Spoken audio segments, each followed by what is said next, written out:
The night stretched before Zion, a vast emptiness mirroring the havoc in his chest. Sleep refused to come, chased away by the chilling certainty. Ibrahim was behind it all. The police investigation revealed it. The assassin's words echoed in his mind, a masked figure paying them, the CCTV footage across the street revealing Ibrahim's driver. He gripped the steering wheel, knuckles stark white against the leather. How? When? When had the brother he loved, the one he'd protected and trusted, become consumed by such hatred? A wave of nausea washed over him. He needed answers, needed to unravel this twisted knot of betrayal. But first, he decided to talk to his mother Feroza. He wanted to talk with her and seek her advice regarding Ibrahim. As the city lights blurred past, Zion's gaze narrowed, hardening with resolve. He wouldn't let this break him. He would confront the truth, whatever it may be. He pulled up to Feroza's mansion, the imposing structure mirroring the storm within him.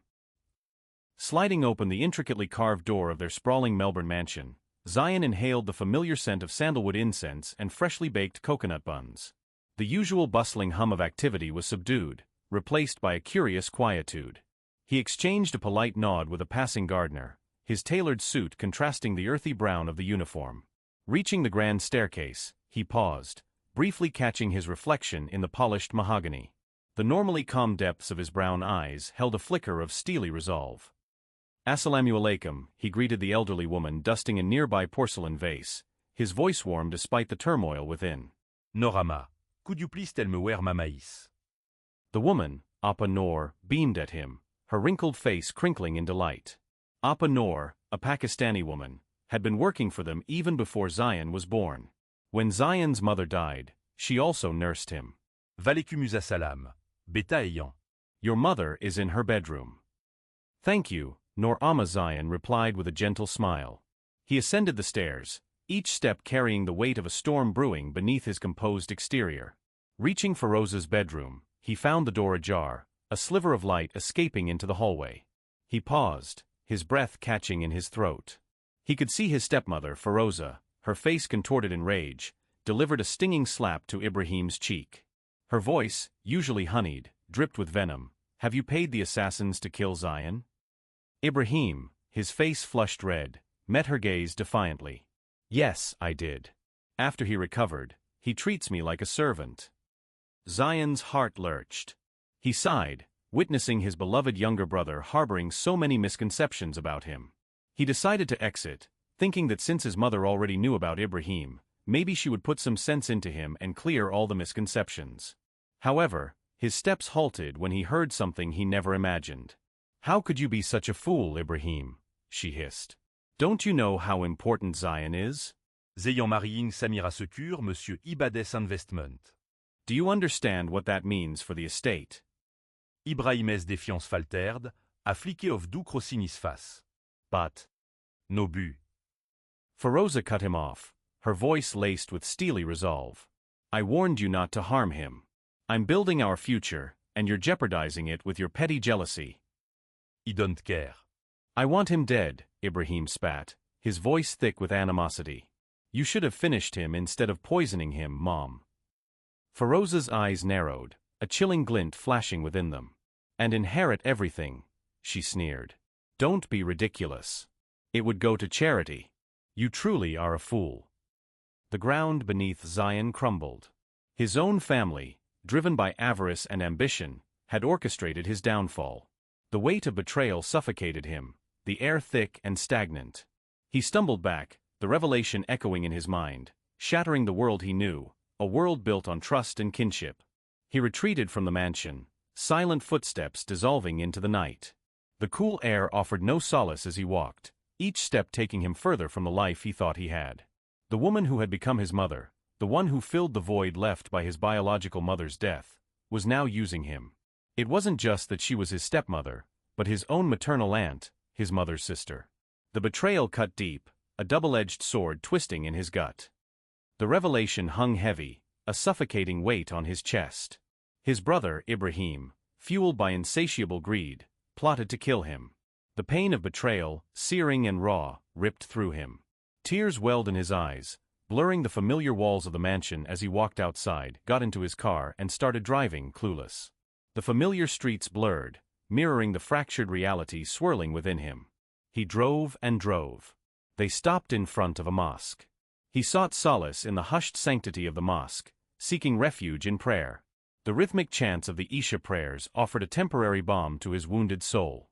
As the last supplicant departed, leaving the mosque bathed in the soft glow of twilight, Zion remained, slumped on the prayer rug.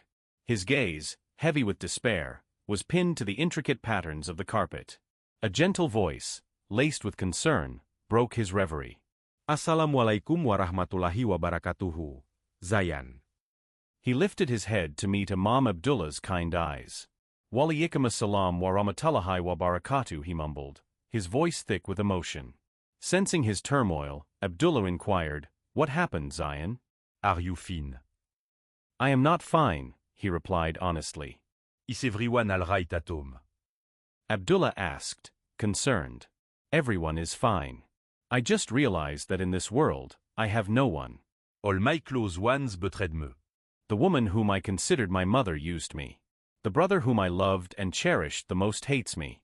What should I do now?" Zion poured his heart out, the words tumbling forth like a torrent. His voice was raw and vulnerable. Abdullah's eyes softened. He placed a hand on Zion's shoulder and said, "You should do what Yusuf alayhi wasalam did.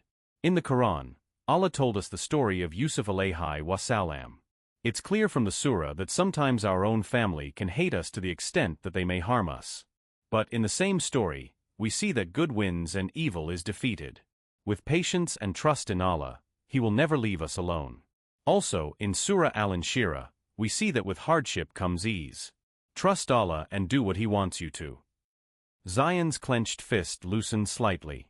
The Imam's words, imbued with wisdom and faith, resonated within him. "Trials are a part of a believer's life," Abdullah continued. "But through them, Allah strengthens our resolve and guides us towards our true purpose." As Abdullah spoke, Zion felt a shift within himself. The despair began to recede, replaced by a flickering ember of hope.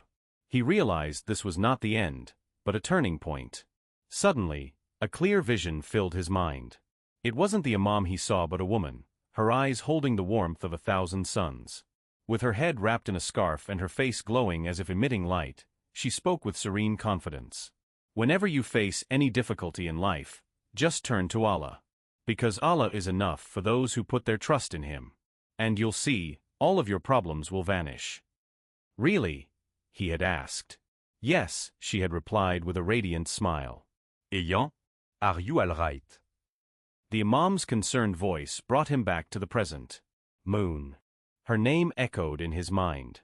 Zion looked up, a newfound resolve burning in his eyes. "Yes, Imam.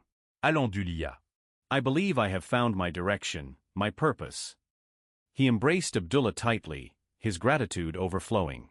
Alhamdulillah, Abdullah smiled. Mais Allah guide you on your journée, my son. Leaving the mosque, Zion felt lighter, his steps filled with newfound purpose. He dialed Abrar's number, his voice brimming with excitement. "I am going to Bangladesh," he declared. "To find her." The humid Dhaka air slapped Zion in the face as he stepped off the plane. He pushed his sunglasses up, revealing eyes that mirrored the swirling emotions within, a mix of apprehension, excitement, and a flicker of something he couldn't quite grasp. The cacophony of the arrival hall assaulted him, shouts, announcements, and the insistent honking of taxis. But Zion was oblivious, his gaze fixed on the sleek black limousine waiting patiently a few steps away. It was a symbol of his past life, a life he barely remembered. He slid into the back seat, the familiar leather cool against his skin. As the car pulled away, he couldn't help but steal glances through the tinted windows. The sights and sounds of Dhaka were a sensory overload, the vibrant street life, the cries of vendors, the faces, so many faces, yet none he recognized. His heart ached with a strange longing. Here, amidst the chaos, resided the woman he loved, the woman whose name whispered like a forgotten melody in his mind. Moon. A sigh escaped his lips, heavy with the weight of lost memories.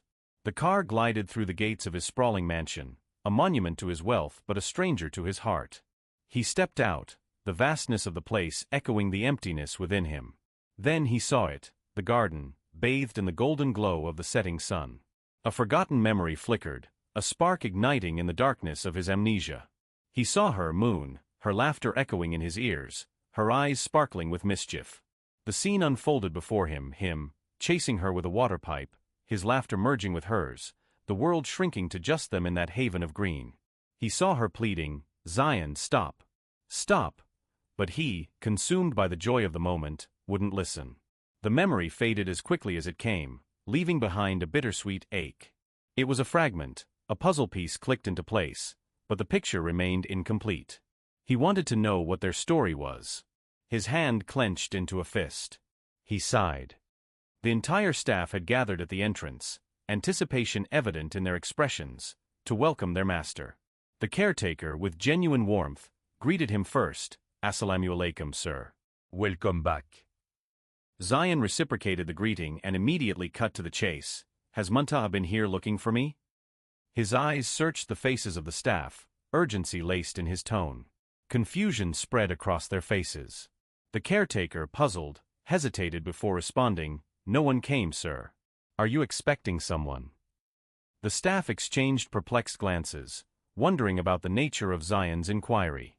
Persisting, Zion asked about Muntaha specifically. The caretaker, reading the concern on Zion's face, replied, "I'm sorry, sir, but we don't know anyone named Muntaha." Zion's hopes deflated. Feroza, in her bid to erase traces of Muntaha, had replaced the entire staff. A heavy sigh escaped Zion's lips as he felt the weight of the challenge ahead. The familiar faces he had hoped would provide insights into Muntaha's whereabouts were gone, replaced by strangers, leaving him with no leads. "Okay, you guys can leave now. I want to rest," he ordered, and obeying him, all of them left. Zion rubbed his temples and went to his room to freshen up. He looked around his bedroom.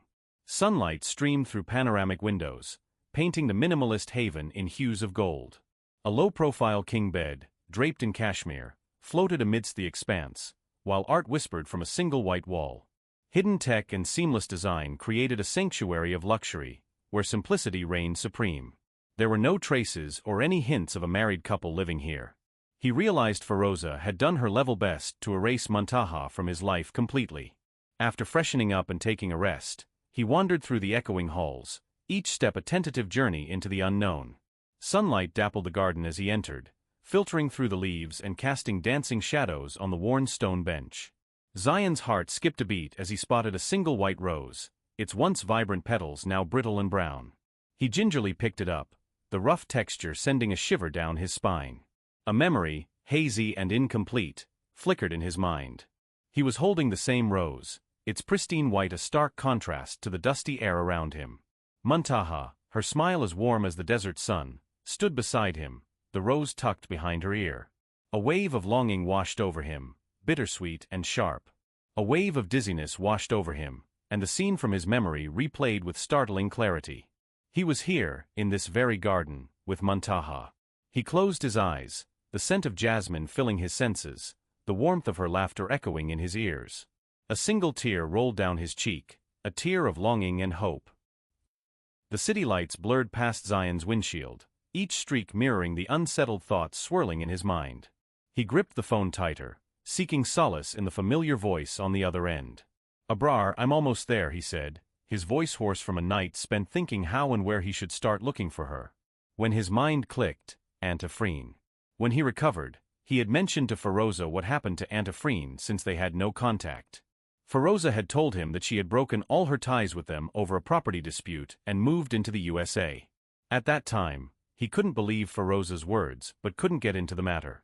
Since he was recovering and then his routine life and busy schedule started. So, he completely forgot about her.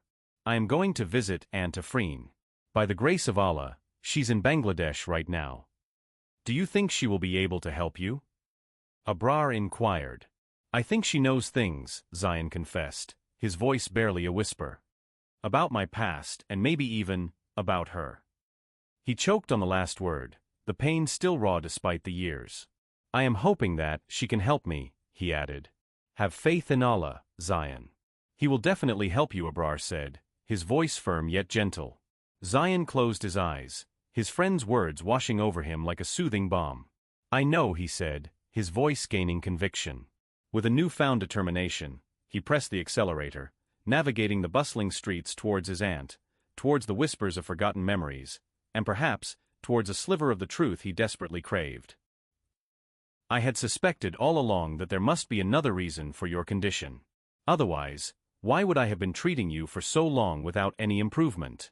I had no idea. I had never imagined that Firoza could stoop so low. Over the years, I tried to meet or talk to you many times, but Firoza never allowed us to. Yes, I too tried once. She told me that you all had moved to another country and no longer wanted any connection with me, he said, taking a deep breath. She has been cruel to both you and Muntaha, dear. Very cruel. I'm searching for her myself, Aunt. But I don't even remember her properly. I don't have any photos of her. I don't know anything about her. I don't know where to find her, Zion said, his brow furrowed and his fingers intertwined with each other. Frustration was evident on his face. Afreen looked at him for a moment as if searching for something in his face. Zion, do you know that Muntaha was about to become a mother at that time? She asked. What? Zion asked, his voice filled with a mixture of surprise and shock. So you don't know. I thought you were unaware of this as well. She sighed, her voice soft and sympathetic. The air hung heavy, thick with the unspoken. Zion remained frozen, his body locked in a state of disbelief. But how? He stammered. I mean, you said I had lost my mental balance. He looked down, unable to look into her eyes. She had wandered far into the sea of memories. And yesterday, he tried to. Muntaha was trying to speak, but couldn't. She was hesitating. Speak, Muntaha. I am not just your aunt, I am also Zion's doctor, Afreen encouraged her. Muntaha looked at Zion and then recounted the incident from the previous night to Afreen. I can't even understand it myself. I've felt this way before, but I thought it was my imagination. How could this be possible? Why not? Why couldn't it be? Afreen asked, smiling. Zion was sitting nearby, drawing on the lawn. Colors were scattered around him. Jamila Dadi, his relative who was also his caretaker, sat beside him. Afreen and Muntaha were seated at a tea table nearby. Muntaha looked very distressed. I don't understand, Muntaha said, burying her face in her hands. Maybe you think Zion's mental state is like that of an 8-year-old child, so how could he behave like this? But his physical desires are quite normal.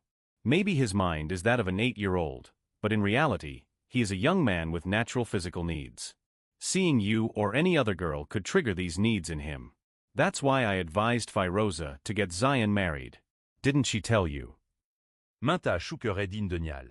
Taking a deep breath, Afreen said, Look, Muntaha, Zion is innocent. Whatever he is doing, however, he is behaving, he has no control over it. You need to understand him in your own way. His needs must be fulfilled. I know this might sound strange to you, but it's the truth. That's why we wanted Zion to be married, so that he wouldn't harm anyone and his needs would be met. I'm surprised Firoza didn't tell you any of this. Muntaha remained silent. Afreen grabbed her hands and said, Muntaha, Zion is not your child. He is your husband. You must always remember it. You should make him understand in your own way or in the future, it might embarrass you. You should make him understand the boundaries, since he has no idea. Also, you must fulfill his needs. Otherwise, he might get frustrated and hurt someone. Okay. I'll try, Muntaha could only say this. Zion sat hunched, his shoulders slumped like a defeated soldier, as he listened. The only thing that echoed in his ears was she was pregnant. Muntaha's eyelids fluttered open as the call to prayer drifted in through the window. Hayya alas Salah, the familiar adhan carried an urgency that penetrated her sleepy haze, nudging her awake. Her mind, still sluggish, returned to the unfinished dress she'd promised to deliver that day. Panic jolted her upright but quickly dissolved into a soft chuckle as she saw the reason for her disrupted sleep. Nestled snugly in her arms, his face mirroring the peaceful calm of the morning, lay Zim. Memories surfaced, putting him to sleep in his own room, tucking him under the patched blue quilt they shared, then retreating to the next room with her needle and thread. Yet now here he was, curled up like a kitten seeking warmth, his tiny hand instinctively grasping a loose string of her camise. Zaem, my son, Muntaha whispered. When did you come here?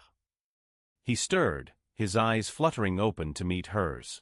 A sleepy smile curved his lips, revealing a gap where a tooth was missing. When you were asleep, he mumbled, burrowing deeper into her embrace. Maint Assat overflowed with love. She placed a gentle kiss on top of his head and smoothed his messy hair, the cool strands soft beneath her fingers. This, she realized, was far more important than any dress or deadline. The world could wait, this moment of pure, unadulterated love could not. Closing her eyes, she inhaled the scent of his milk-washed hair and sunshine, her worries melting away like dew under the morning sun. Okay, you sleep now. I have to pray Sulla, she whispered. Zim opened his eyes fully, mischief dancing in them. I will also pray with you, Mama, he chirped. Muntaha placed another kiss on his forehead. Sure, she said softly. I will pray to Allah that he sends Dad soon. I wonder when his work will finish, and he will come back to us, Zim added, his innocent words tugging at her heartstrings. It felt as though someone had squeezed her heart tightly, yet all Muntaha could do was smile, weak and fragile, but loving nonetheless.